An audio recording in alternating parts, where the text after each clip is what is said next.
oyinzeko nga tojja. Uliriza. Naye gano ge mateeka g'ogenda okugoberera nga okola. Uliriza. Ndaze ngenda kumalayo ennaku 7. Yali baluwa. Alenkomewo. Baluwa. Era ze ennaku z'ogenda okukolera. Uliriza. Ennaku ezo. Uliriza. Ngenda kusasula emitwalo 5. Naye tolina kutuula wadde okwebaka. Ulira amateeka.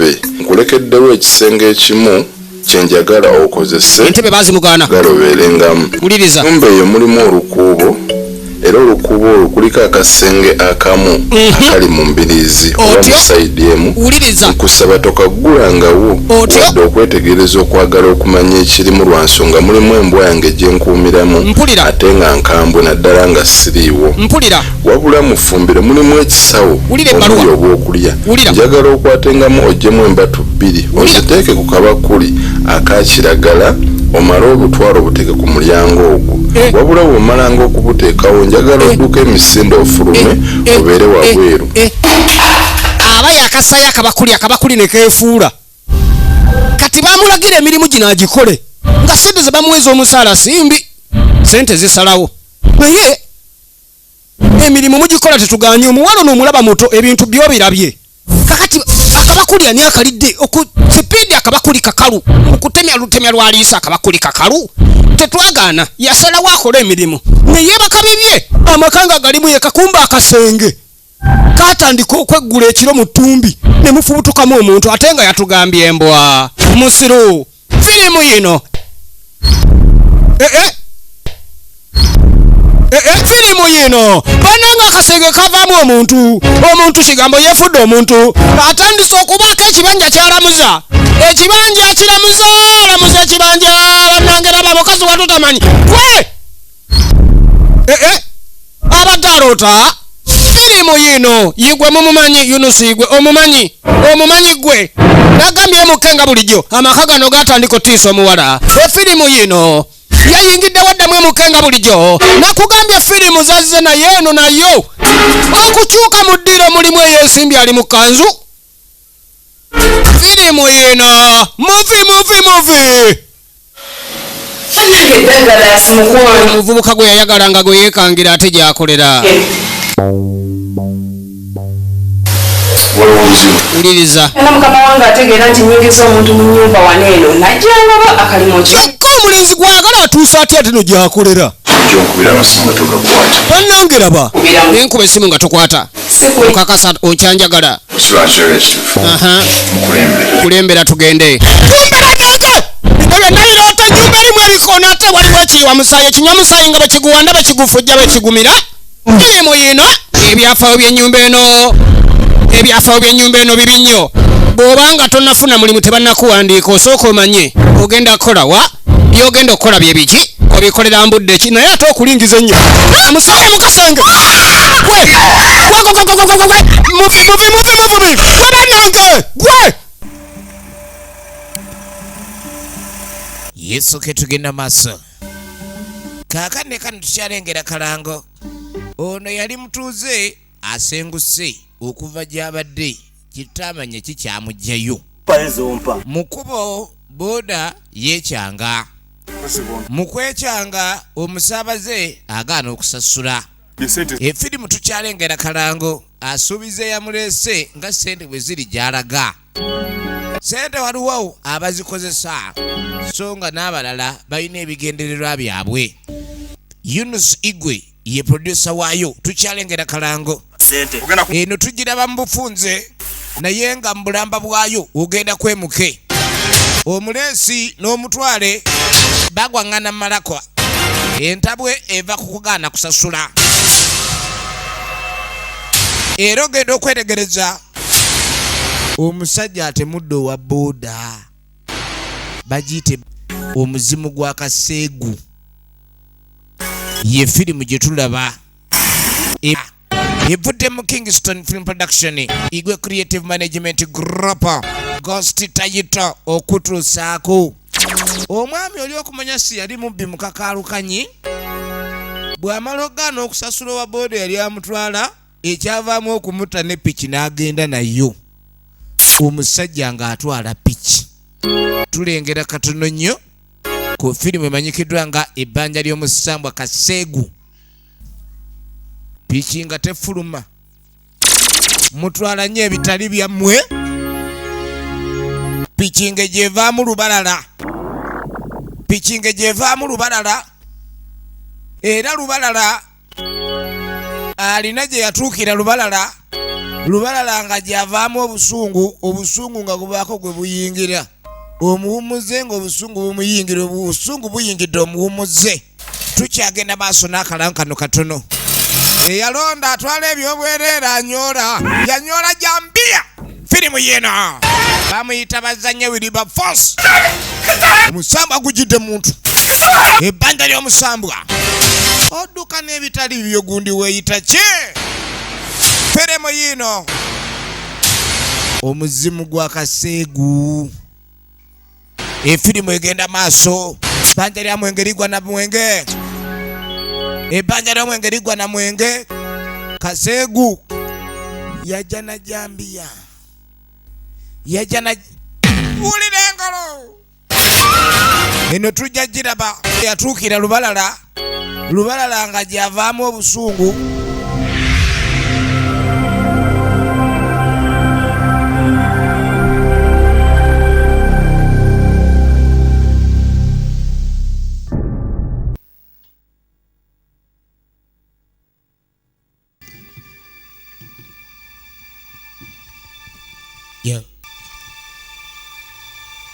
Yes, okay, tugenda maaso so nga tugenda kubatulukira ekitundu ekyokubiri ekya firimu eno nagambye nga bulijjo eminze enkoleza Mainland Films Africa bakutuusaako nate nga bulijjo era n'ekigundu firimu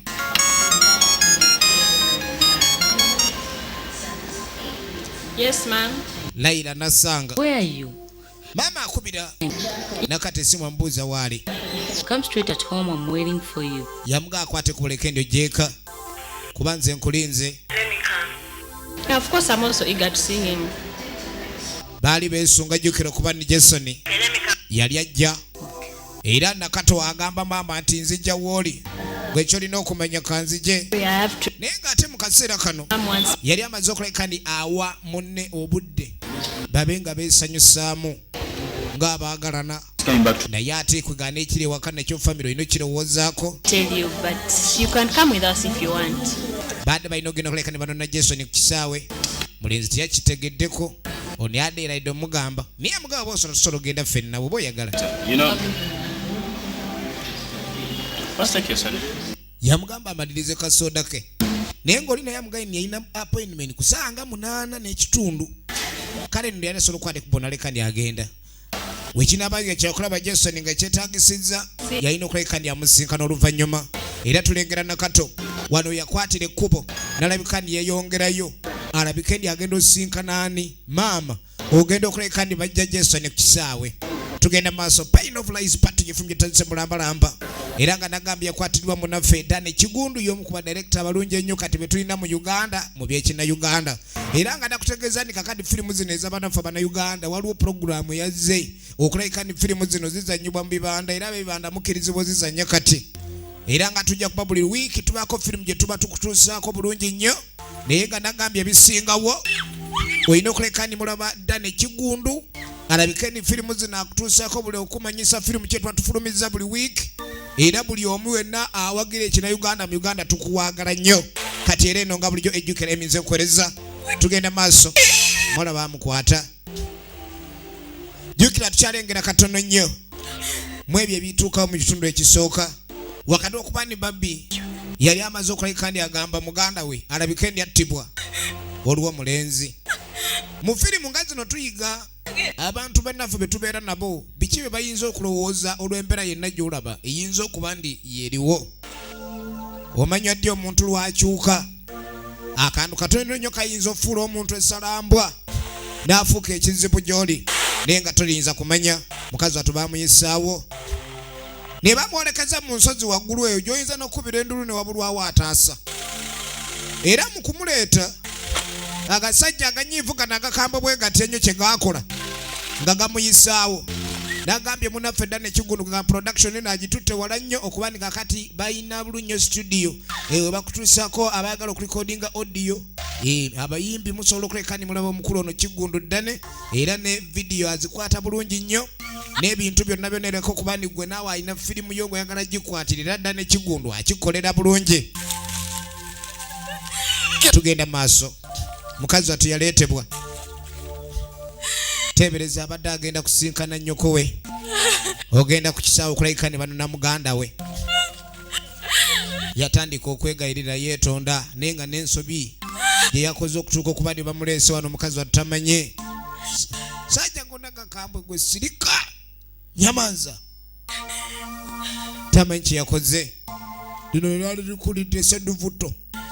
Kyera Seduvuto mu kujja omuwala ono nga tebannamubanga babaako kye bakola yalaba akunyirira y'omuwala afadhali asaanye okubaako kabwasiisaawo wadde era yazze nga akubaawo bintu ebyo bibaawo lino bagaa muntu baamutemudde ne baasose mutuusa kugwabulisa maanyi era Seduvuto lino kye lyakola nga tebanaba omuwala ye omukwano gw'alina gwabba tayagala kubaako mukati kuba kyekyo kali bamukubirawo enkonyogo ku mutwe mukazi watu n'awungirawo wangere endandwa musajja batemu nkonyogo.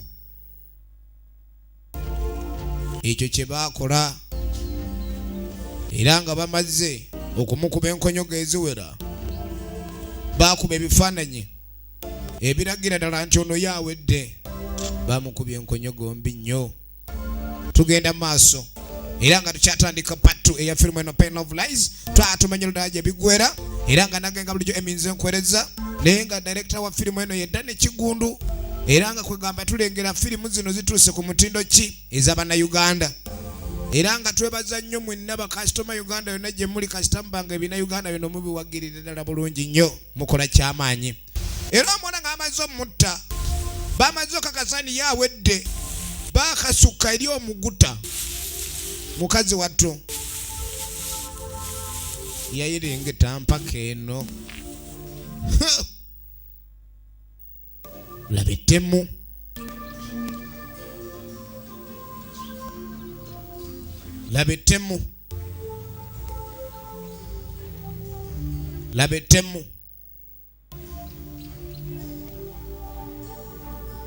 tugenda maaso twagala tumanye gye bigwera bo bali eno nga bakubako kati okudde wa babbi ate okumanya omwana ono yali mugenzi mulungi nnyo sewe yali agera agamba maama we mbu simanya alina gy'alaga sabbiiti nga 2 kwegamba embeera ng'eno ng'amaze gisubira nesobola okubeerawo kiba kizibu nnyo omuntu okumulowolereza mbu abanga teyaliiwo. Kaakati omulimu nga gumaze okukolebwa be bapaapa omulimu gukoleddwa bulungi balina okulaga omugaga nti omulimu gukoleddwa.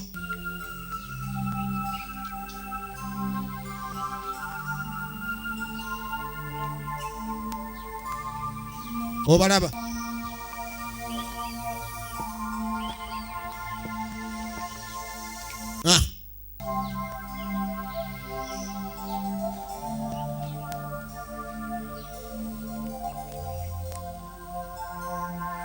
ebifaananyi nga babimu omanyi waliwo omuntu akola ekintu mbu nga ate nga bamutuze nnyo yasooka n'atandika okujjukira. Omanyi waliwo omuntu ayogera ekigambo kufa ng'alinga akulya mmere naye bwe kimala otuuka oluusi atyamu. Kaakati nojjukira baali balongo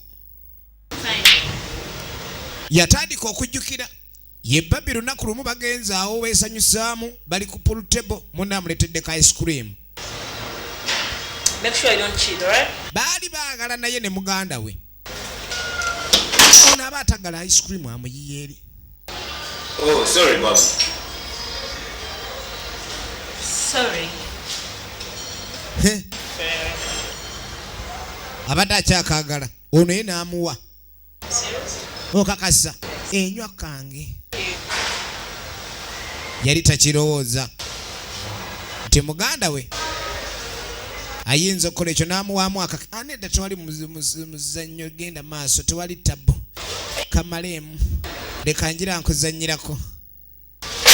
Kale tulengera engeri omutono gye yali agalamu ennyo muganda we ng'era oli ne waaba at least waliwo ekimunyizizza oba ekitamusanyusizza oli afuba nnyo okuleka ndi amuzza mu mbeera maziga gaamuyitamu. bwe sitole kyate fenno tuyina osasulwa akalimbo bakamaze goba oli mu bibyo miranga gwamanyi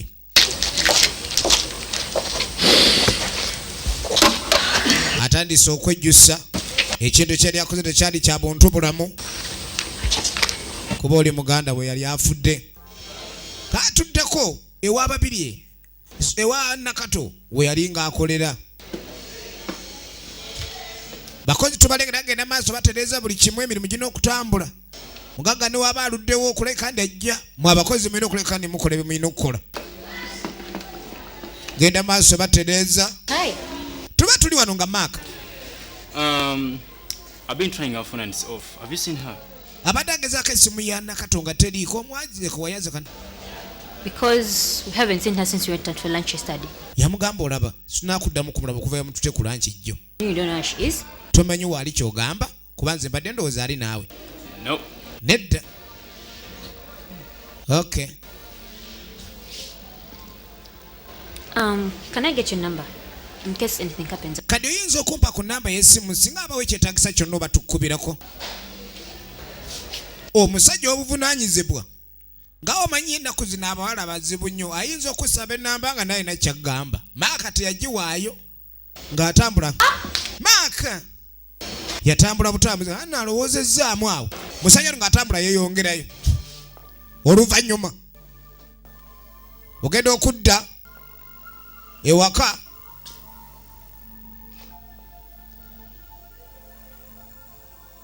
Has she ever slept out or? yali asuzeeko ebweru oba gwe muligo gwasose mama ali maziga Detective, she's the only child that I'm proud of. ye mwana gwe neenyumirizaamu She can't do anything with tayinza kukola kintu kyefaananiza ng'ekyo nga taŋŋambye maama Boyfriend? Someone like that? alinayo boyfriend oba omuntu yenna bw'atyo Yes, ye she's got a boyfriend. alina boyfriend era abadde amulaba mwanange yabuliddewa maama ali maziga What's his name? erinnya lya boyfriend olimanyi bamuyita Mark. Okay Timon. kadi maama abaana Boys make girls go. omanyi abavubuka basuula nnyo abawala eddalu Possibility that they might be out. ekyo kiyinza obaawo omuwala ayinza oba yagudde eddala oluyinza okuba omulenzi yamulaze kyatamulagangako Do that. ekiki oyinza otya okulowooza bwoti But we're gonna let 24 hours end so that we can start the investigation. batandika kunoonyereza kakati maama yeraliikiridde nebino nabyo abiyingiza mu bannamateeka mweraliikirivu ku mwana kuba omuntu bw'abulamu My dad. detective And have a good evening. nazibeera bulungi nnyabo mwogeza simbo kati maama yaleese mwogeza simbo ono detective aliwo okulekana ensonga zebakolako okumanya omwana kuba kati ennaku ezigenze omwana talabikako omwana kiki omuntu okuba ni olina omuntu gw'obeera naye ewaka nga tabulangawo nga ne waba alina walaze katono mu katale akubuulirako kati bw'abula ekintu ekyo ofunamu enkenyera ne waba amaze lunaku lumu oba bbiri katudde mu lusozi waliwo omuzeeyi yakera wannawankya mulinyagoosi musajja atwenteezo yazirabirira bakozi bafuuka babbula muddo gweno gwa aba akyetegereza omuddo ogutojjera ono si muntu bwe tutyo bwe tulaba ebintu enkya negulaga agataliiko ttaka gagambye kino kumbe ebintu bwe bityo bijja bibeera mu nsi firimu zino banne tetuziraba kwonoona bantu oba kwonoona kiki naye kugamba tubaako engeri tuyiga era nze kale nkodimira nnyo omuzadde avumirira ekyokulayika ndi omwana abaako ekina Uganda kyalaba kubanga oluusi tubaako kye tuyiga mu mbeera erigenda maaso mu nsi oyinza okuba olina ekintu kyowulira obuwulizi nga tokirabangako tufuna omukisa okubaako kye tumanya mu bantu be tubeera nabo kakati Mulinyagonda yasanga omuntu n'amukwatako omwana w'obuwala ono ye teyasooka kuba nduulu lwaki era nga wayise sabbiiti namba maama wuuno era ne brother yali mu nteekateeka y'okulekani akomawo ewaka Jason tumulengera yadda dda sabbiiti namba sibawuliza ku Nakato tuba tuli awo Bani Jason, brother Jason. Kakati babi unaze. Good. Look, Chenda tulaika bulungi. I thought you. Babi naye yali agambye okumala ebbanga nga taliiwo yakadda. Where have you been? Where's Nakato? Oli ubadde wa Nakataliwa? Mama. Wuliriza nnyo ate gwe njagala wegendereza nnyo ku muntu nga mwafiiriddwa omuntu asinga okukaaba. Mumuteekeko nnyo olukongoolo. Ever since I got here, I haven't seen her. Okuva enajja simulabanga mu America agala America. Ayogera Kimerika. No, she's not home. Taliiwo. Talika. Since I got here, I haven't seen her. Naawe okuva enatuuka simulabanga. Oh, that prick is not even cooperative. Huh? Do you have his cell phone number? Olina ku simu ye. Kandabe.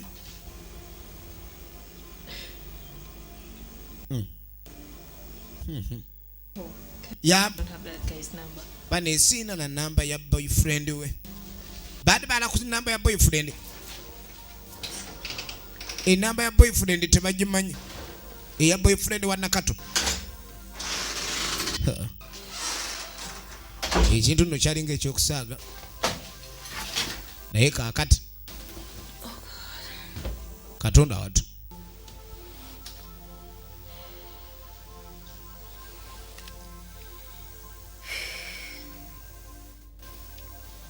Ebyali. Katonda atugenda kukola antya. How am I going to play with these guys' minds? Banne bano ngenda bazanyira antya ku bwongo. Omanyi omuntu oba mugatte mmese. Owaye jangu. Musimu yembu yaga eterimu kati n'agamba mukajjaji noonyeeko mu kisenge. Ngifunye simutya. Laba. I cannot return my phone. Tekuli sente. Airtime tekuli. Badde n'akateekako emitwalo 10 awo. Omuntu tomuyita omuntu tomuzanyisa yasinga ogumya mama tofaayo tujja kumenya oli gyali munitukaaba And tell that girl that everyone home is worried. She Bunny. should come back home. ng'akuba essimu What?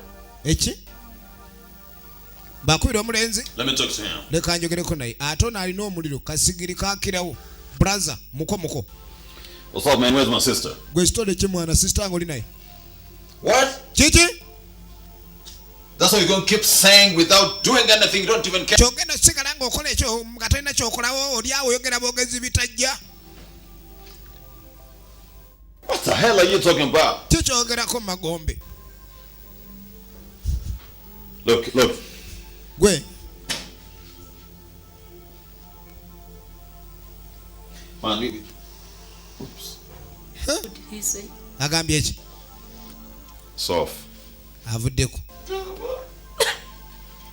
essimu y'omuwala teriiko n'oli naye kennyini gwe bakubira ne bamuyombesa naye abadde afuba kumanya kiki kiri ku luwala oluwala lwabuzzeewo waliwo omuntu gw'otulira ne bagamba ndi gundi yabuzze nga kyotasobola kusooka kulowooza kuba niyabuzze n'omulenzi oba ki kakandi omusajja numaaka yuno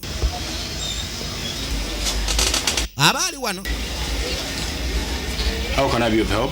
nkuyamba ntya ssebo Detective Osama from the CID headquarters. ye detective Osama okuva mu saidi era nga mwogeza simbo Few questions to ask. ninayo ebibuuzo Detective,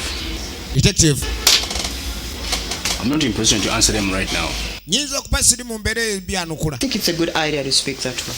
ndowooza Hey. oyinza okuba balina ssebewala nti ezibakkiriza obuuza omuntu yenna gwe balina okubuuza nekiba kyetaagisa okugattamu kumpi kasitaba nga ajja kwogera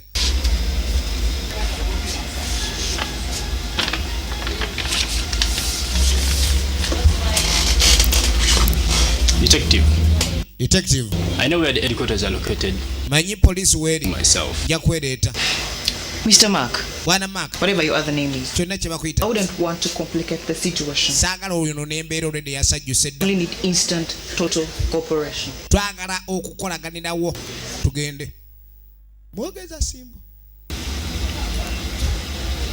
embeera yanononese dda Joshua Nyanzi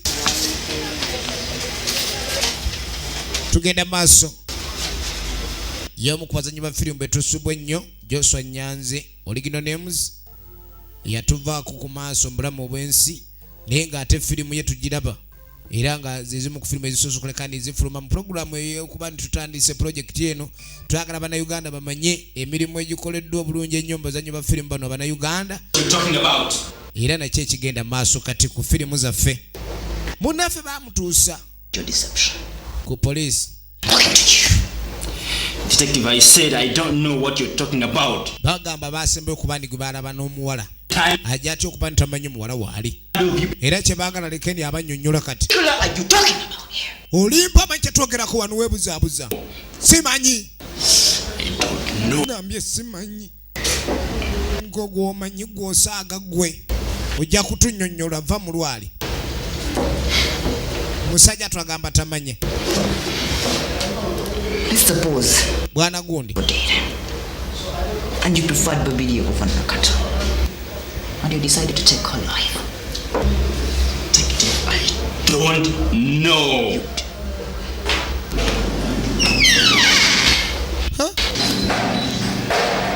Kakani no tabu yino.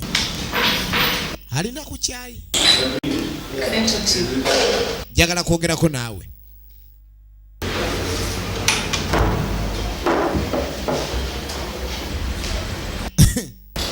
Yamugamba agala kwogerako naye.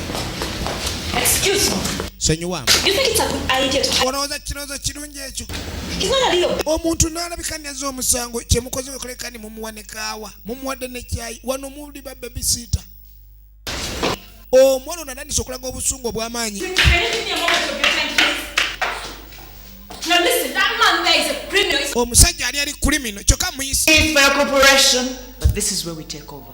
Wano toyanza nnyo tuyambako byonna byoyambye byonna byokoze naye wano wookoma poliisi netandikirawo tomalaako mirembe tonfuula lukyamuko paawo yasoma ozannya oli wa saidi maama kiki Looking at me as if what I'm doing is wrong. simuntunulira nga nze gy'olinza akoze kikyamu twazaala enkucwa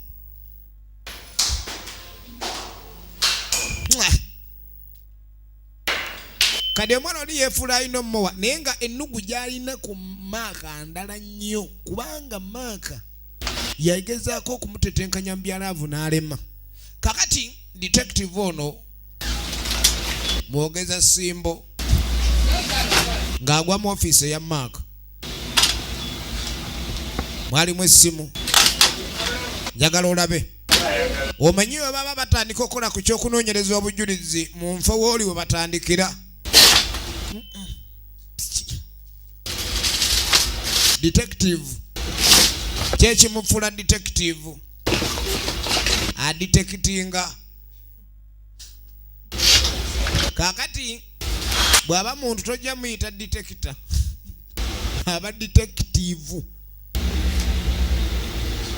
ekifaananyi ky'omuwala eyabula bambi yali amwagala naye lwaki yamutuga omanyi poliisi ng'eneeweza mu binywa by'emiggo eteekawo buwaayiro omusajja ono gye yakomye okwagala mukazi we gye yakoma omutuga akebera musajja muzibu nnyo tugenda maaso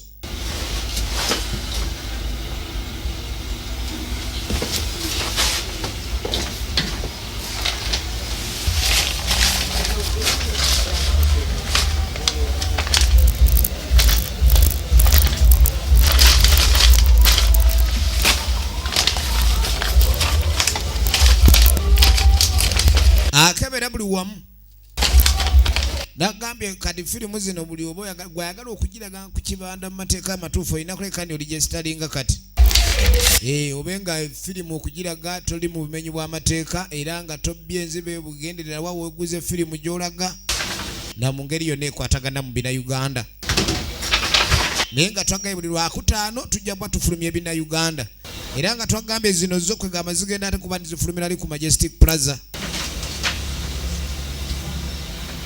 Tugenda maaso kadi alina be yagwako bwe yeetegereza ekifaananyi kino alina n'ebiri byaguddeko kati omutuufu yaani firimu nagambye efulumira mu MK Video Center Majestic Plaza shop number 8 level 5 ebwayiso ojja kuba ndyozisanga ku Dembe Market opposite Cash Club. To next videos Majestic Plaza era kadi ng'asooka akwata bino olabika kali okuluba gye simanyi mu bye muliko mulayika musaaga.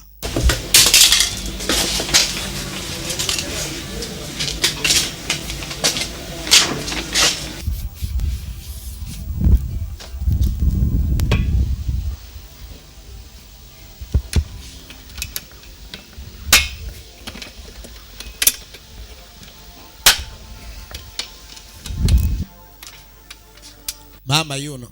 Oh, Jay, you're back on it. Yeah. You know what? Naije. Where this lot comes back to my mind. That's why I have to fix it.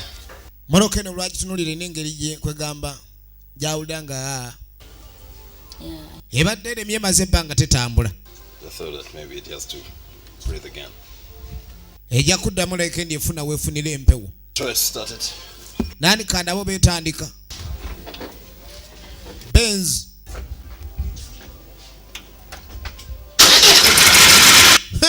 Jay, it's back.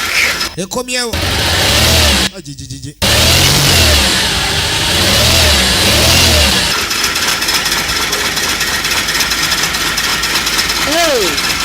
Ebadde kakamwana ono ge yafuuka eddala omuntu omugaso nnyo mu famire. Babadde bagivaako dda ab'ewaka. Kalona tweziemu n'etokota.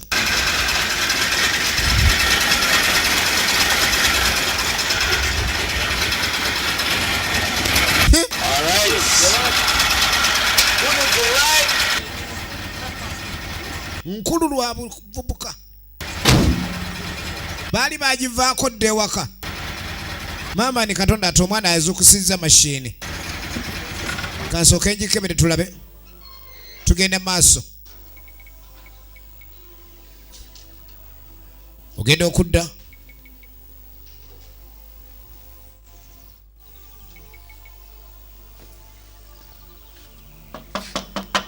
Hello. Abeno. Hello. Abeno wuwo. Hello.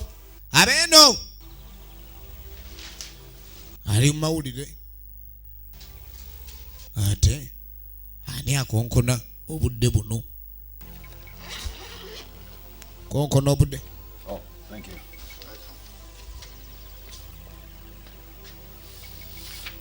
Waliwo fa empapula ezizze.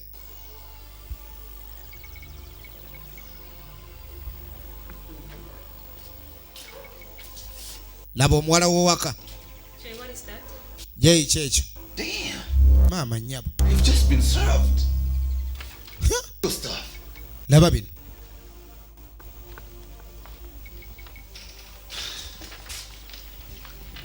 Where you going? Oddawa. Where is she going? Addawa. I don't know. Simanyi. What's going on? Kyakigenda mu maaso. What are you talking about? Maama yeebuuza kiki ekiriwo. A letter from the court. Bafunye ebbaluwa okuva mu kooti. Where's the letter? Ng'ebbaluwa eriwa. Don't tell me you didn't give up this house and the rest of the... Tongamba ndi ennyumba wagiwaayo mu banka ng'ogitaddeyo ng'omusingo okwewola ssente. Didn't do that. Ate lwaki neekola ekyo? Wakikola. Where's the letter? Baluwa eriwa. Just gone with it. Oli agenze nayo. She gone. Atazewa. No. Simanyi. Omwana atabuse. Asobeddwa ennyumba banka yagitwalako. All the documents. Please, Mom, can I take a look? Ne bulijjo ebintu ebyo nze nina ebyendagaano naki n'ebipapula byonna ebyawa n'ebiraga ebyobugagga. Kati ate ebipapula ebyo.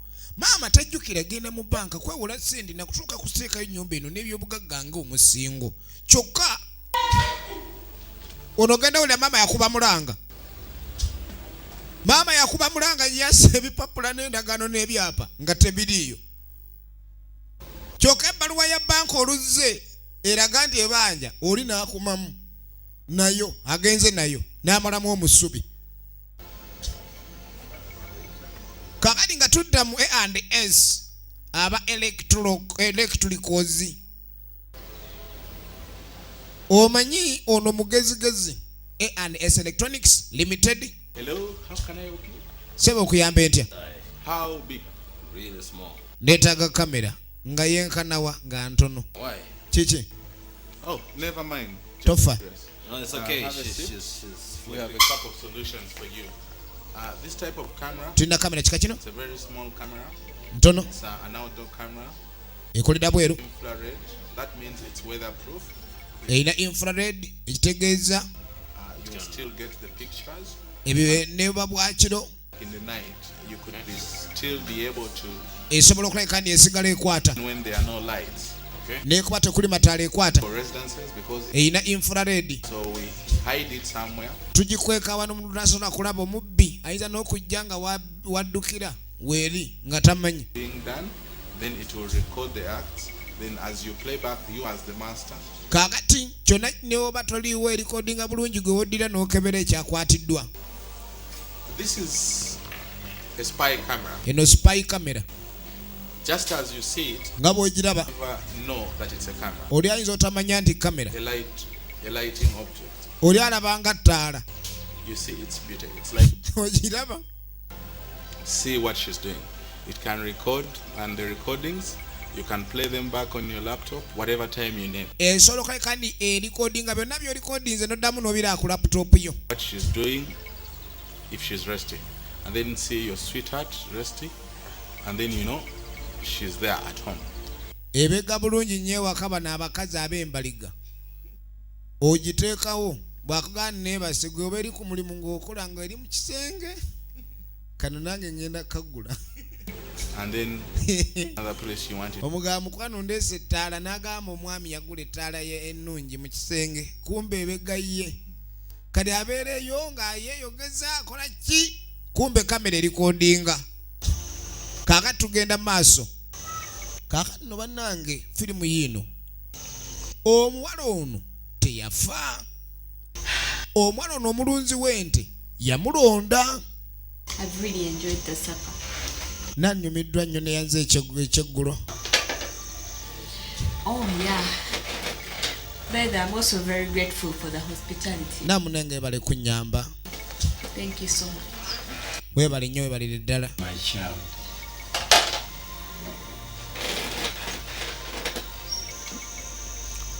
Would you mind telling me how you got here? Oyinza okumbula watuuka awo. Lwaki wandibadde omuntu bakukuba ne bakusuula bakusse bamanyi bakusse? I have no idea. Siyinza kumanya muganda wange oba muzeeyi. But all I remember is kyenzijjukira I had gone with my boyfriend. Nali naakawukana ne boyfriend wange. I was kidnapped. Ne bampambirawo.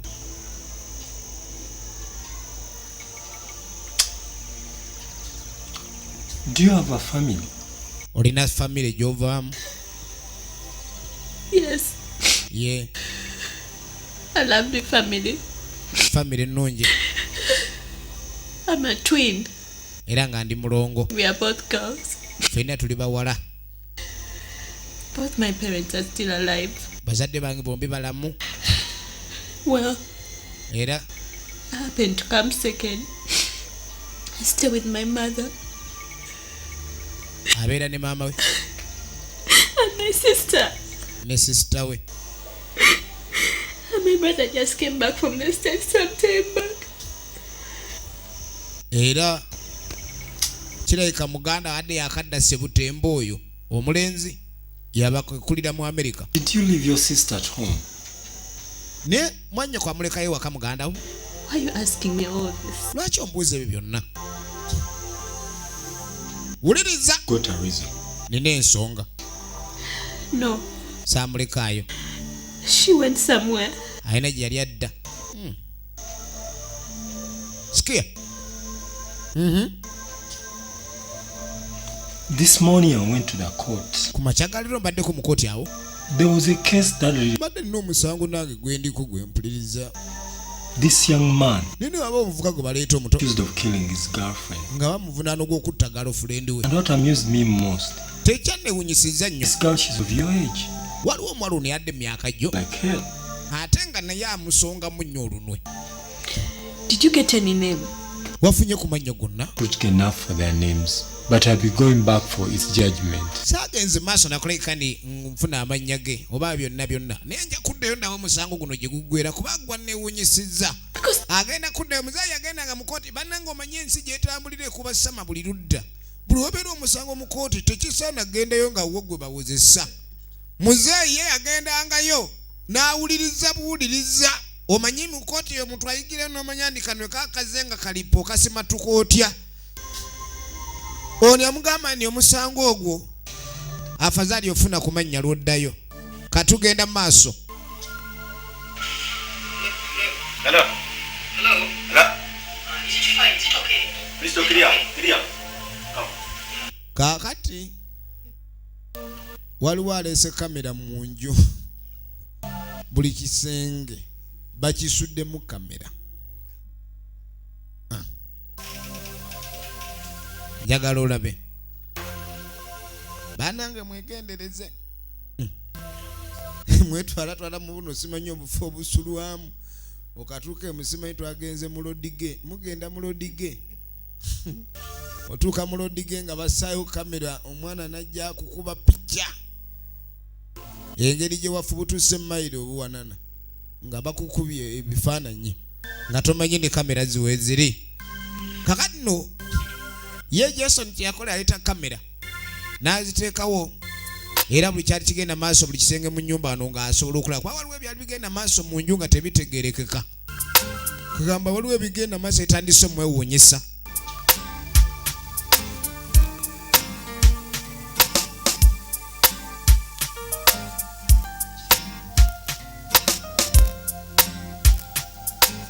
Kakadi aba ali awo. Agenda okwerekeza alola Elgrand etuuka.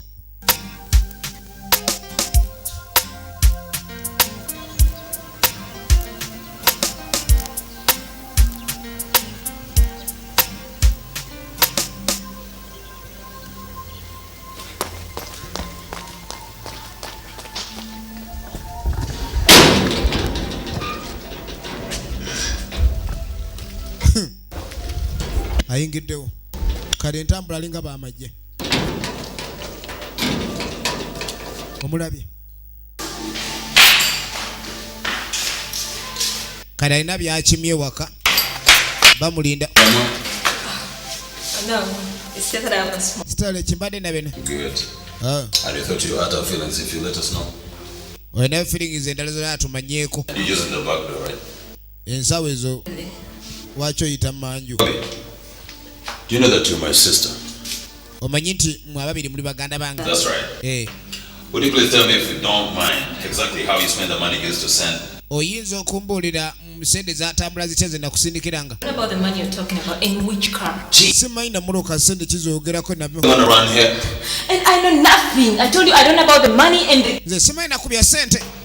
According to my senses, I think I used to send enough money, including the car. And my instincts are telling me you're the right person to tell me everything I need to know. Then you lost yagamba ne muntu omutuufu alina omubula buli kimu kyonna kyalina okumanya ku sente zaasukumwanga. the car and the money. Nze simanyi ne byasente na byamotoka. Jangu wano nvaako. Gwe kawala gwe tataddemu embiro. Gwe gulawo oluggi. Kumbe Jason anakonda tagoba ateega. Yagamba asikali bwayingira toggulawo. I should tell this man to open this gate. Lwaki togamba naggulawo? But listen. Lindako. I think you're going to be the only one left with that chair when the music stops. And that's a promise. Labayo. Muggulire.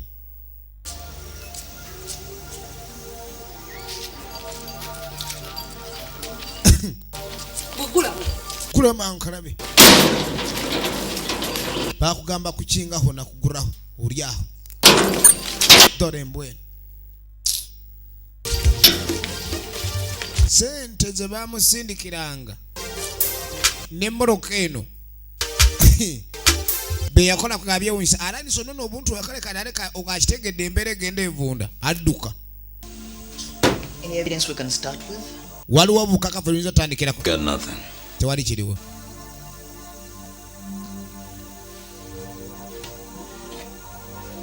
What about for the car? Any documents? Ate ku by'emmoloka n'ebipapula ebirala ebiwandiiko. Now you see Jason? Ono yatandise okuleka ni Jason abaako engeri gye yeemulugunyaamu n'okuleka nti ategeera muganda we omuwala. Kugamba okwemulugunya kuno kwamuletedde okulowooza ni muganda ayinza okuba amanyine kukubula kwa muganda waabwe omuto. Nakatu. A straight girl with lots of responsibilities around her. You got it. All that's not what we handle, eh?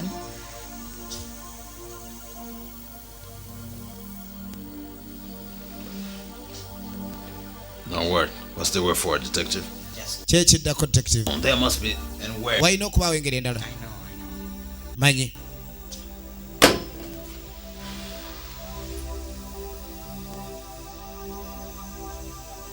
Wali no ba wengeri endala? Oh, Mzee, welcome back. Thank you, my child. How have you been? Mwana abali wano. Everything is fine. Yes. Mzee yakomyewo. Good. Yambuza wali kimu kiri bulungi. Saya mulabiridde abantu batabe emitima emirungi gye bali. Like to share with me? Omanyi abantu abeeyiso bulungi obuzibu ne bujja tewabulwako mutaasa. Yambuuza muzee bakuno yukalina okugenda mu kooti. Yambuuza oba alina kyazze nakyo kinsanyusa kyandegadde boogereko bombi. Wow. Laba. So I'm not just happy. Congratulations. But I'm resting. Awummudde muli naye alina emisango giyadde gimuba mu kooti. Era aleese kwegamba okulaga obuwanguzi ku jjo. Definitely I'm so happy. Aleese ecupa basanyukemu.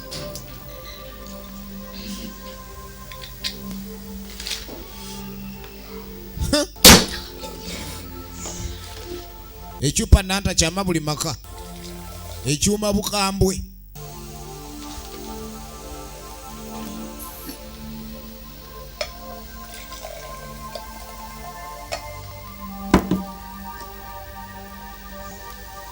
Cheers.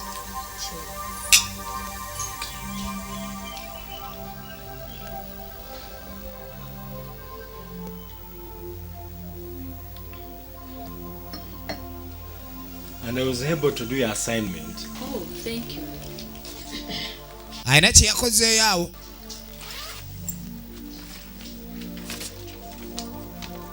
These are the names of those who are wrong. Ago ge manya g'abantu ababaddewo mu kooti. Nga bwe yamutuma luli. Mzee yakituuseeko. Agenda okwetegereza amannya.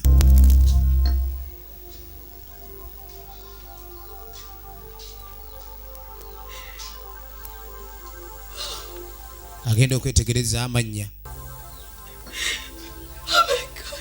Ono bawinyo n'amagulu ne gagire. Muzee yali atambulira ku migga ebiri ne bagagawana buli omu waakumukumu kati. Amannya ge yalaba. Kintu kyalaba mu kooti. Kyamalamu amaanyi. Abadde atandise okuddengulwa ate n'awulira nga atandise okusebengera. Yatandika okulowooza era kwe kujjukira. Nnaku lumu.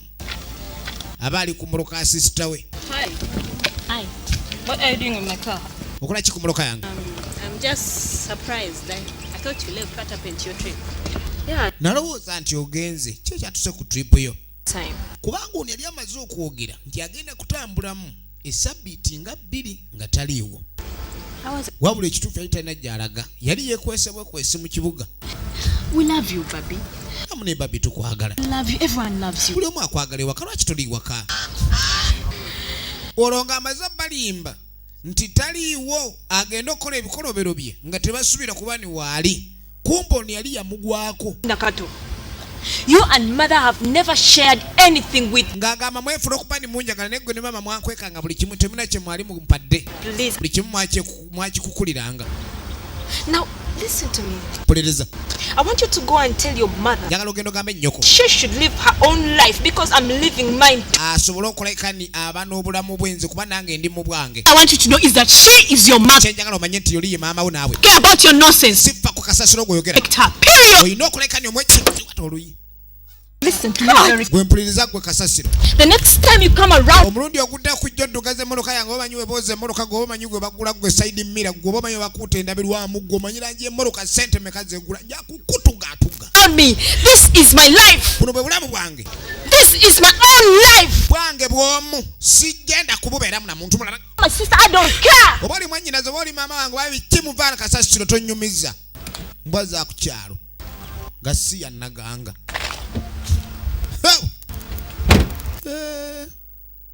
Ozanya gwe bagamba abantu bakyukanga ssaawa mbw ate this is my sister. I love you, sister. Kwagala sister. Mukosidiosis.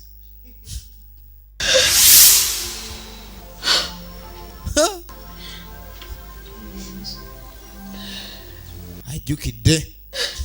That's my family.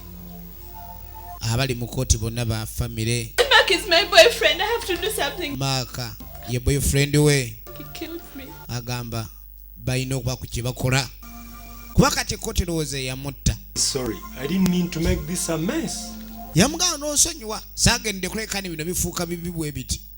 Saalowooza ndi okumanyisa kino ate nkuleka ndi nkuleetera buzibu oba nkulumya. I don't know why my sister hates me this much. Yagamba simanyi lwaki muganda wange tanjagala bw'ati.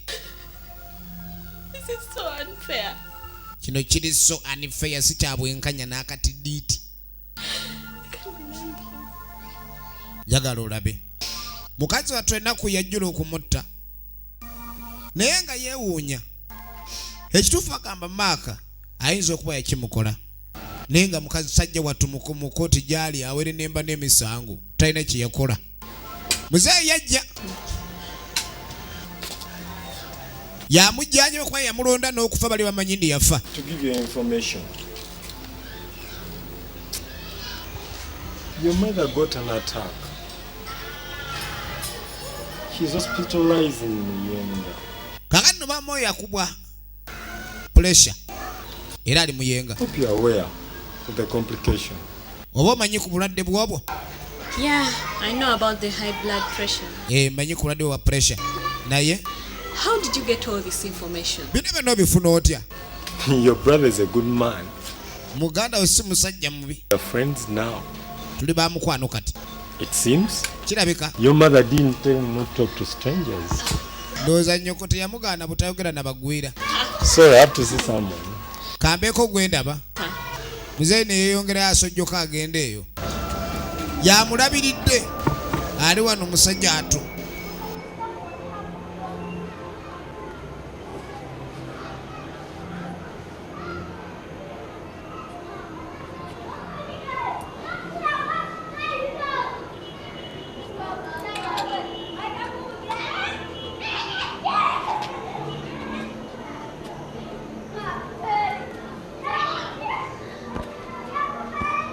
Call is coming from the High Court. Yes. It's about the eviction. Starting from now, we're giving you less than... I know that. Please just do me a favor. Give me just only 1 day. Just 1 day. Just 1 day. I can count on your word. Okay. I can count on your word. Please. Okay. Thank you. All right. Thank you. All right.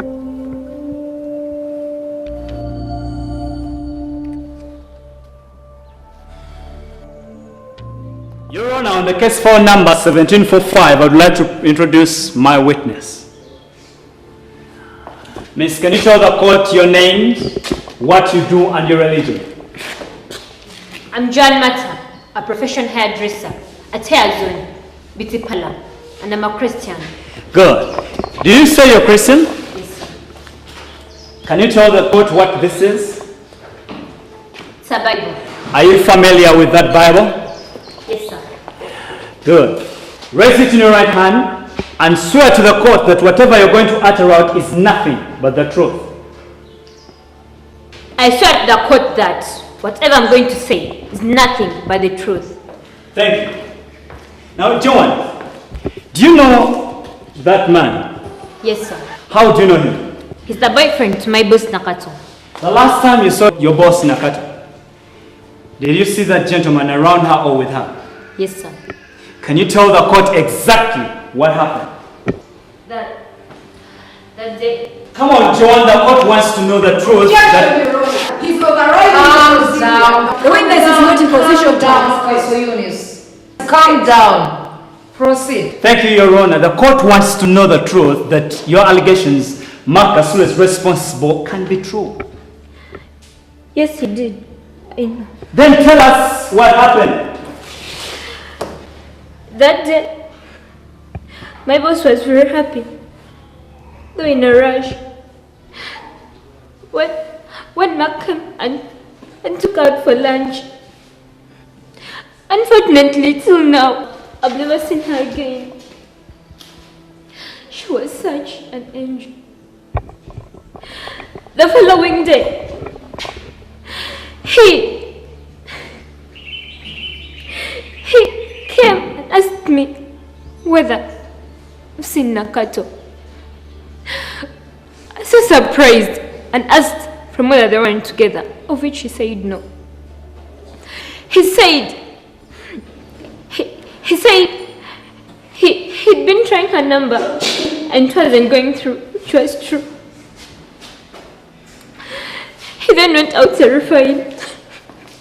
Stop crying and tell the court the truth. And when I followed him to ask him for his number so as to keep him posted on the information, and because Mom and Johnson wanted to talk to him, he disappeared without saying a word. Till then. Thank you, Joan. Where are you? Did you say Joan? The hair salon? Yes, sir. And Nakato is your boss. Nakato is boss one year. Your Honor, I would like to introduce to the court Exhibit A. Cell phone that was found in Mark's office. That he didn't know anything about Nakato's death. Kyokagamba tamanyi kufa kwa Nakato oba kubula kwe. Esimu Nakato gyasembayo kuba nayo. Ate oli yali naye nga Nakato alina essimu eyo. Kati essimu esangwa awoonu. Ate Nakato talabika. This cell phone belongs to. Simu eyo manyi yani? It's for my boss Nakato. Yeah, boss Nakato. Thank you. Webale. Your Honor. Counsel Eunice. Aba counsel unit. Anything to say? Mina kimwagala okwogera. Your Honor. Yes, nyaba wekitiibwa. Essebo omulamuzi. Can you tell this court for how long you've worked for? Nyaba oyinza otubulya gwe ng'omujulizi banga kiri maze ng'okulira Nakato. Were you there at that very day, and can you tell the court from what and to what time? Wali ku mulimu olunaku oyinza obulira kooti saawa mmeka ze wasema okubayo? To 6 p.m. Who is Nakato? Is she your client? Nakato yani? No, she's my boss. Mukozi oba customer ko inedda boss. To the salon? Yes. And what did you do thereafter? Laba. I left after 5 minutes. Mako yajja n'agenda zinena enenvawo dakika 5. Your Honor. Wekitiibwa. It's quite evident by the proof from the witness herself that she is lying to this court. Obujulizi obuva ew'omujulizi bulaga nti alimba. Thank you. She has just told us 5 minutes back that she came at the saloon at 8 a.m. Atugambye ajja ku 2 ku makya. p.m. Your Honor. And now n'avaawo 12. telling us that she left just after 5 minutes, immediately after Mark and ate y'omu yatugamba mbu n'avaawo dakika 5 nga Maaka yakagenda. Ate Maaka ajja ku makya. Omujulizi alabika akubiddwa. Mbu yajja ku ssaawa za ku makya. Ate mbu n'avaawo ku 12 z'akawungeezi. Ate mu kooti wano bamubuuza omulala aweza mbu ate navaawo dakika 5 nga Maaka yakavaawo. Ate Maaka yavaawo ku makya. Kati 12 yaliwa.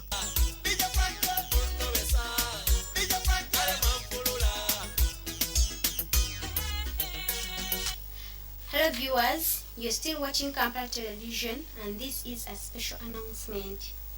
Bagenda maaso. The young businessman Mark, who is suspected for having killed his girlfriend, has been found dead in the cells. What?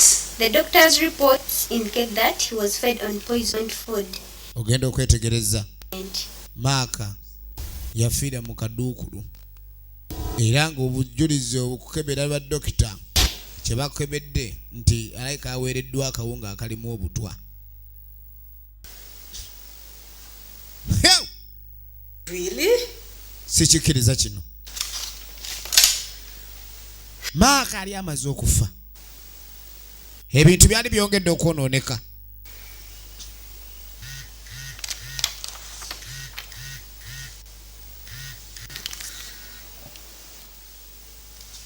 Yes, morning, counsel. Detective, what's this I'm seeing on TV? What are you talking about? My client Kakano client mufu. He was poisoned. I mean, how negligent can you be? Bamuwadde obutwa. Kijja kitya okuba obulagajjavu obwo bwe mwayolesezza. Detective. How did the poison get? Obutwa bwatuuse butya mu mmere y'omusibe? It beats my understanding too. Well, nange kyansuseeko. you're intelligent person here. Gwe mu bakukensa wano. Hello? Wanje nyabo. Hello? Hello? Cancel. Oh my God. Katonda atu. Mark is dead. Mark mufu. What is next now? Kali kyekiddako. Laba. Embeera etandise okutabukira ddala. Kakati ono ye lawyer wa Mark. Wabula embeera eyonoonese. Mukazi atwayitawo.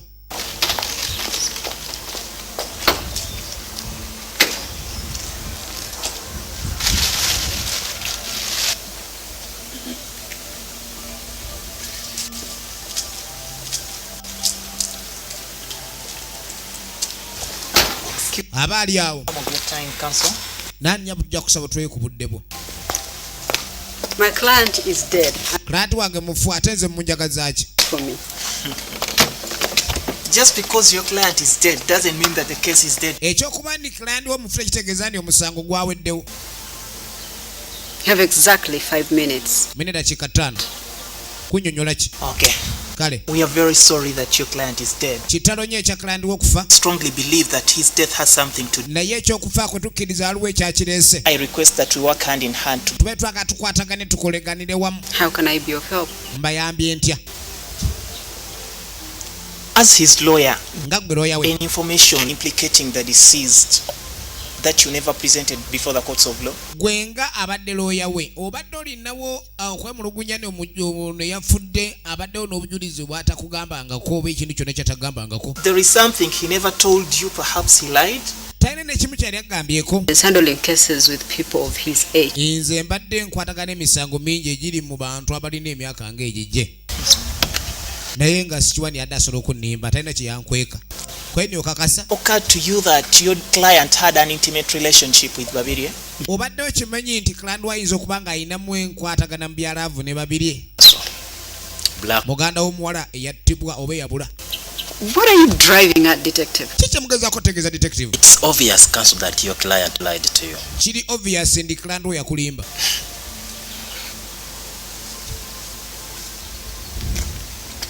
Mujireyo alabika alowooza muzannyo. Ebyo badde obimanyi. What? Maama nnyabo. Where the hell did this come from? Magombe ki gano bino gye biva? Office. Mu yafeesi ye. Mu ofiisi y'omugenzi bino gye byazuulibwa. Si alina otuusa otwa.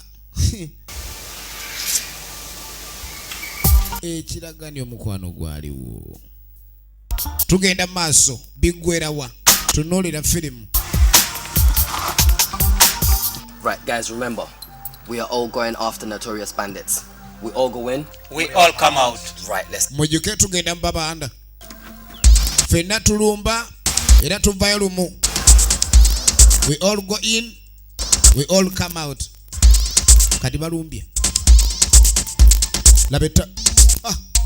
Choka bansanga gandi wa mutuntu. Stupid sire. Omuyena atema. Agenze. Baba fit yawe ngeje babeera banywa ko ebibaba baba light nnyo. Natema akunjubuse. Jakuzanyira ku mulala. Ayingidde. Agatukena. Nekano kasikali na okalemerako. Labe kiri. Gonna talk on the camera then tell you kia. We Mulimu Mulimu abe migere. Bafanda abe migere. Bafande. Back touches the mafia. Simuzanya. Takala muzanyo. Tunulira. Tunulira. Tunulira.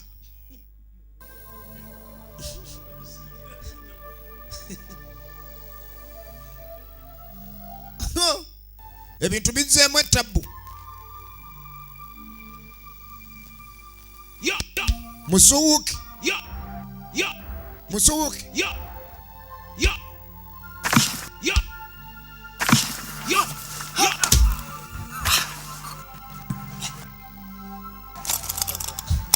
Ogaana empingu ojja kubwa engwala. Era babakwatirawo. biggwerawa era ogenda okwetegereza ya mundidde naye laba gye babajje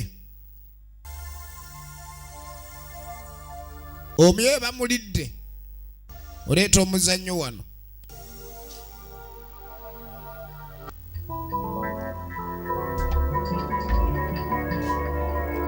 eyabadde afuuse tabbu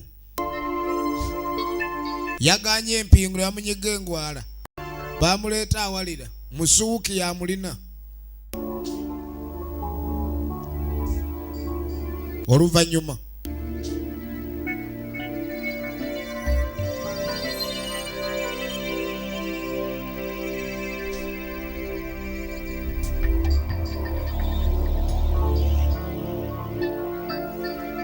Jack supermarket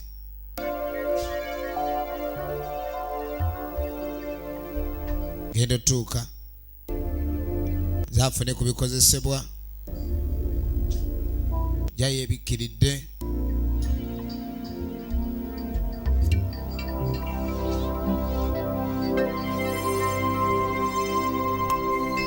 jaafuna ebyokulya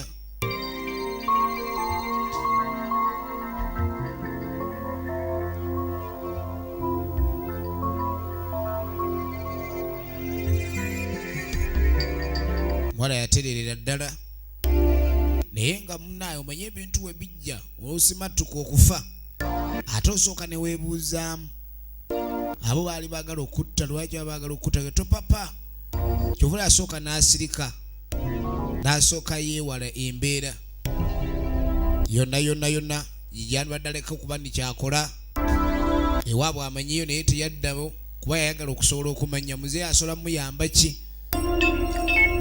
okakasa ne bamanya ensonga yali emuttisa funa blue band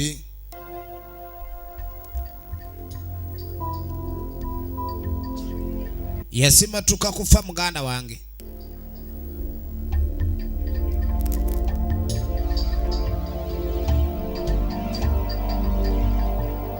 maze ofuna byagula bimusabikidde buli bamupakingidde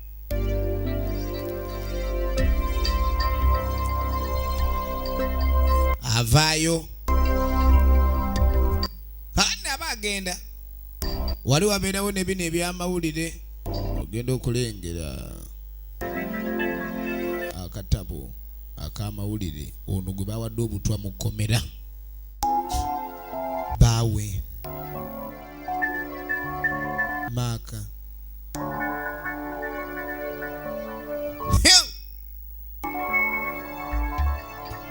maaka bamuwa obutwa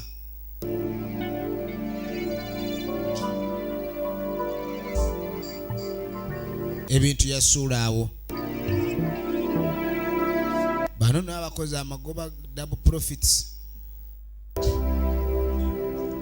ebizaayo ngaebyadde byaweddeyo bintu nga bazza wali mukazi atenda kuyamweyongera sooka jjukira omukwano musajja ono engeri yali ng'amwagala sala bisinga bagamba ndi omukazi omufukaamirire oba omuwadde ekitiibwa ky'amaanyi nnyo naye ate abamu bagamba kaba kabonero kabi oba it's a bad omen abali superstitious sijja kigendako nnyo naye nga weekityo ababo bakitwala kale n'omukazi ono omuwala bambi wali abijjukira waliwo ebintu moments ezimu mu bulamu omuntu asobola kakaniyerabire ku munne kyolaba basinga bagamba oli ayinza okukola ebibi naye ate n'ajja akola ekibi kimu oba ekirungi kimu nekijja kibika ebibi ebingi byokoze ekibyakoze kale nekyovula bayingeri anjiba gye bawangaala mu by'omukwano kubanga oli aba ajjukira ebyo ebirungi byokoze so nga takulembeza bibi byokoze twadde ewaka kale no maama kuloba ali akubiddwa pressure naku mukazi atatambulira kagaali era tuba tuli awo bano bajja bannamateeka nga bagaa tutuuse ku nzikiriziganya n'okufundikira kwa bino era nga kizuuliddwa omuntu ali mabega wa bino byonna ali mu nnyumba eno I'm sorry, the truth is the person is your sister. kibi nnyo kunnyonnyola nti omuntu ono akola bino mwannyoko. Oh my God. Katonda atu. Behind this, and he's in this house. Ali mu nyumba eno. It's been a while ever since she stopped staying here. Yes. Jason, I thought you called. Kyokka kibadde ebbanga ng'omuwala ono tali wano. Wait a minute. Musooke mulinde. Mbwe kitutte ebbanga nga tali wano. Kumbe baakutte banne yadduka. Kati ono ogenda okujja mu bifaananyi. Eno gy'atega kamera ku laputopu nga biraga oli mu nnyumba gye yali yeekwese. Okuva le baakwata banne bakutte. Naye yadduse ne yeekweka eno. Gy'ali mu bedroom ye.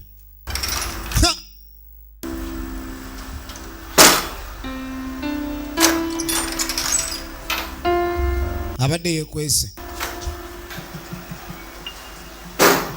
Oyize eki?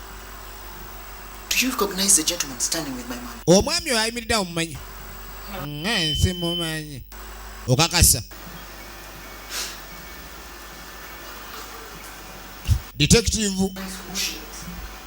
Yes. Omumanyi oyo? She's our boss. Oyo boss waffe. Ate omulagiro atafungwa.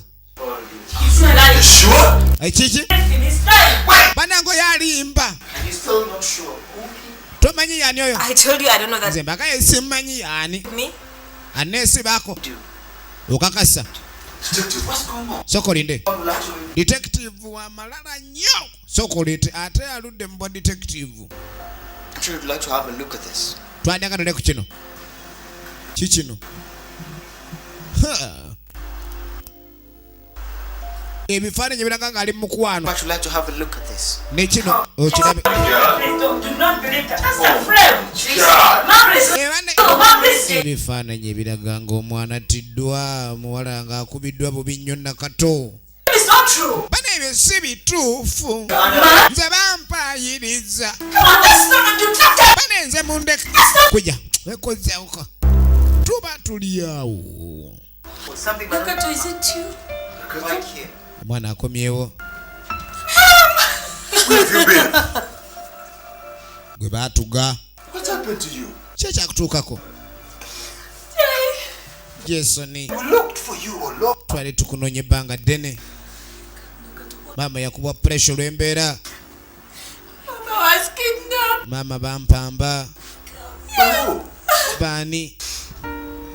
Omwami oyo yakikola. You sure? Okakasa. Ate ng'oli yatuma. Olaba oli wagambye. Sirika ggwe. Something has to be put on the table. Waliwo kyemutane bakumanya mulinde. Ono detective kagata ku akulukuta n'akalakatana. Do you have something to say about that? Oyina kyagala okyogerako. Kuki? How comes you have two daughters? Ojja otya okuba nti oyina Into you. abaana babiri. Mama. Sorry about this. Lindako. Probably you didn't know about. Waliwo kyemutamanyi. But this has to come to a conclusion. Eno tulina obifundikira. What's going on? Ensonga eno twala tugifundikire. Something about. Detective. Are you sure about this? Wakasa ku kino. Kakati wulira detective wange kalakata. Kadi akalakasa ensonga eno mpaka ku lubengo. The reason why you're here is that I just can't go on with this. Mama. I'm very sure that you've done something about this. Yalina obuzibu. Archie, you have to be comfortable with us, Mom. You don't have to be worried about anything. Alright? Mama alina ensonga yamulumanga. Teyajoogerako nnyo. Naye n'abali bamuwa amagezi. As I was on my way to the hospital, agamba myaka 2 emabega nga agenda mu ddwaliro okuzaala. the cradle. Twasanga ekibaya. It had a baby in it. Mwalimu omwana.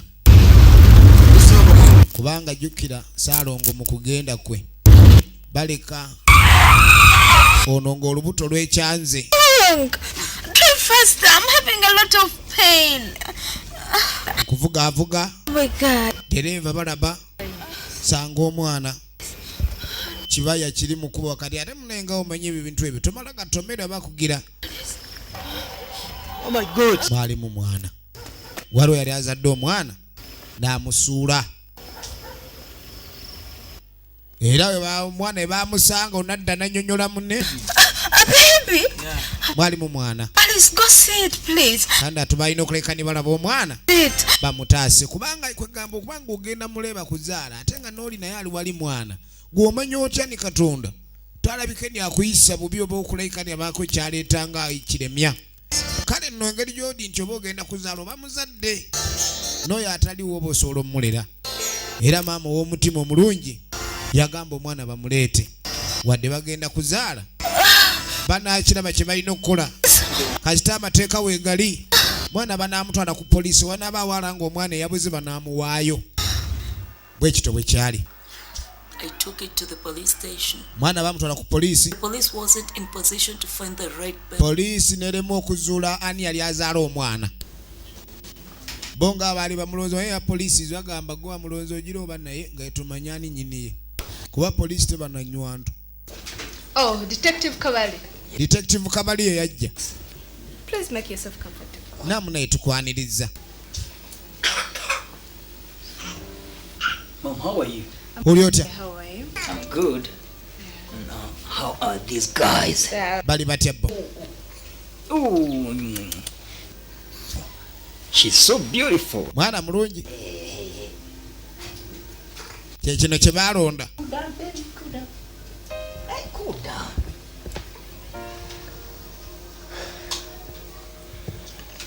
Mom. Mama. We cannot find anyone responsible. Yeah, we've done all we could. But you're gonna have to sign some documents because you're going to nurse them and raise them together. Ogenda kuleka nnyo baako empapula z'osayininga. Kubanga ogenda kubakuza abaana bombi era nedda. Raise 2 kids. I have 1,000 cows on my. Siyinza kuleka nkuza omwana omulala kuba naye nina okulabirira ebizibu byange. Bali baako okunoonyereza ani nannyini mwana ne bamugamba ndi omwana wuuyo wuwo ogenda mukuza omulabirira omujjanjabe. No choice. Situlina kyakukola. Can I talk to Alice and David, please? Njagala olabe. Mukazi watera nga mutadde ku buzibu. Alice! Yayita Alice. Come over here with David. Sokojje. Bamugamba asayininga empapula ezo bamukwasa obuvunaanyizibwa obwo tebalina kyakukola kirala. Kasita yawo yeewadde ez'omumba omanye ewo ez'omumba gwe bazikuba. Nga bayita abakozi. Meet that gentleman, please. Where's Alice? Alice aliwa.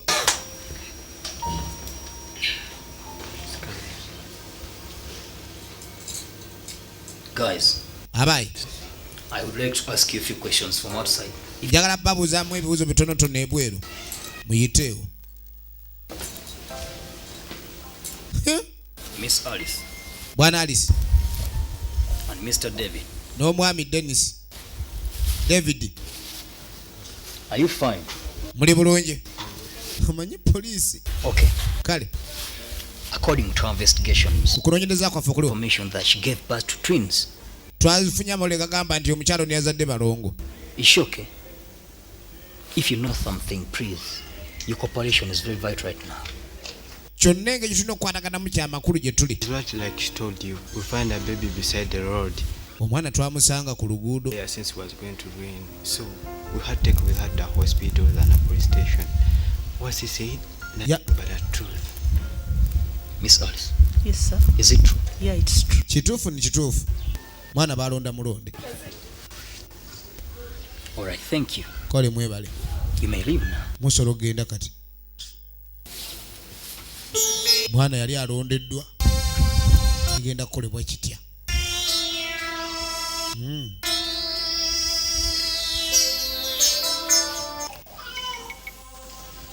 Apart from your people, who else knows about this? No. Ngojjeko banani mulala amanyi ku kino. Kwe nte wali. Let them know. Come on, guys. Abaye mujje. balina okubamanyisa ku kino ekisaliddwawo.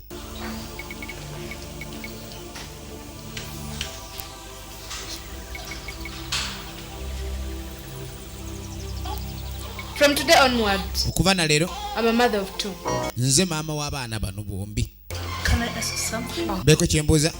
Nedda. Can go. Musobola okugenda. Yasalawo nakkiriza abaana abalabirire. Era oluvannyuma simu yajja. Yes, darling. Baawe yali akubye. I'm okay. Ng'amugamba ali bulungi. Yes, fair. I'll be fine. Yeah. I just got to say that we reached safely. Okay, that's... It was a tough journey. We a little tired, but we'll be okay. N'atumanya oli mukoowu oluvannyuma lwa kuzaala. Naye ojja kuba bulungi. Yeah. New York. You must be missing me. Yeah, I'm missing you. But guess what? What? I delivered well. Really? Yeah, Ng'amunyola nga yazadde obulungi. the twins. Era ng'azaala balongo. You're kidding me. Yagamba bbaawe yali azadde balongo. It's not here with me, but I'm telling you, you're going to be very, very happy. It's going to be very happy. Yeah, Yeah. I hope so. All right. Okay, darling. That's really great. That's great. And how are they?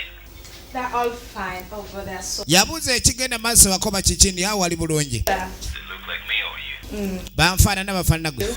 Afena atufaanana. All right. Omwami ng'asanyuka ng'azadde abalongo. Somewhere.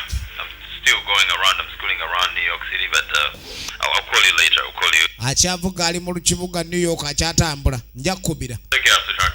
Namukwano erabirire n'abaana baffe balabirire. Saalongo ono bicupuli. Ekyo nkibonye. Yalimba ne bba lyazaala balongo. Of Detective Cap. N'omwana bulijjo ow'obulenzi Jason amanyi baazaala balongo. I've lived all alone with the pain of lies. Abadde mu bulumi bw'obulimba okumala ebbanga. We wava erinnya lya firimu Pain of Lies. But I'm down for all your forgiveness. Naye muneensaba kunsonyiwa. Jason, please. Ku baana bano bombi ani gwe baalonda? Sikia.